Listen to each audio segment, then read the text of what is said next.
ते मनोज नाही, त्याला शिक्षा केली न्यायालयाचा. आपण म्हणजे उचित असा न्याय दिला, योग्य निर्णय झाला. अच्छा. त्याला मी गेले जवळपास 2003 पासून तर आतापर्यंत हा. या संघर्षामध्ये प्रत्यक्ष सहभागी आहे. बरोबर. हो हो. आता हे मनोज महाजनचं प्रकरण असेल, त्याआधी झालेलं प्रकरण असेल, त्याने मोठ्या प्रमाणावर राजकीय दडपण, आर्थिक वापर करून सुद्धा हा हा. शेवटी आपण म्हणतोय की हम्म. अजून न्याय जिवंत आहे.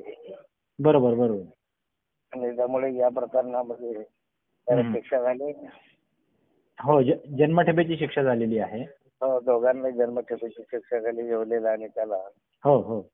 आणि यामध्ये आता मधला इतिहास फार मोठा आहे, कारण प्रत्येक वेळी त्याला सस्पेंड केलं, परत आर्थिक व्यवहार करून ते कामावर आले, वास्तविक त्याचं सर्टिफिकेट खोटं होतं वगैरे. हा भाग पार्ट 1 आहे. बरोबर. यामध्ये पार्ट 2 हा जो आहे, त्यांनी त्या मनोज महाजनला दडपण आणलं. तर या प्रकरणामध्ये अगदी रस्तोगी त्याकडचे SP कोण कोण भाऊ? रस्तोगी साहेब होते त्यावेळेस DSP. हा हा, रस्तोगी साहेब. हा हा. त्यावेळेस काय होतं की ज्यावेळेस त्याला डांबून ठेवलं हा हा. आणि ह्याच्याकडून खंडणी मागितली, तर त्यावेळेस ते भेटू देत नव्हते. त्याच्या मुलाने फोन केला पोलिसांना. त्याच वेळेस त्याने मला फोन केला होता. त्याच्या मुलाला बाहेर होता, मुलाला घेऊन ये म्हणे पैसे घेऊन.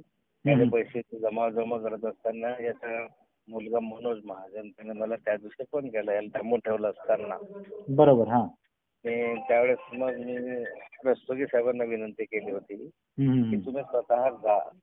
बरोबर. हा.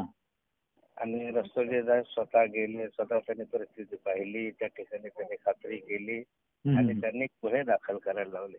जर रस्तोगी साहेब त्या ठिकाणी गेले नसते तर कदाचित गुन्हे दाखल झाले नसते, कारण तिथले स्थानिक पोलीस अधिकारी त्याच्यात सामील होते.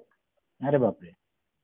आणि त्यामुळे रस्तोगी साहेब आहेत, आपले सरकारी वकील केतन ढाके आहेत, त्यांनी खूप मोठ्या प्रमाणात साक्षीदार. कदाचित तुम्ही पुढाकार घेतला नसता तर कदाचित पोलिसांवरही थेट दबाव आला नसता.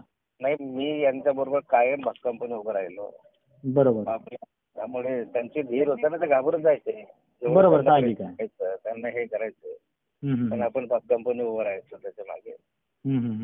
आणि न्यायालयामध्ये आपले सरकारी वकील केतन ढाके यांनी भक्कम ते लावून धरले बाजू. साक्षीदार पक्के राहिले. साक्षीदारांना फोडण्याचा खूप प्रयत्न केला. अच्छा. यांनाही लाच देण्याचा प्रयत्न केला, दडपण आणण्याचा प्रयत्न केला, पण मनोज महाजन उत्तम महाजन ठाम राहिले.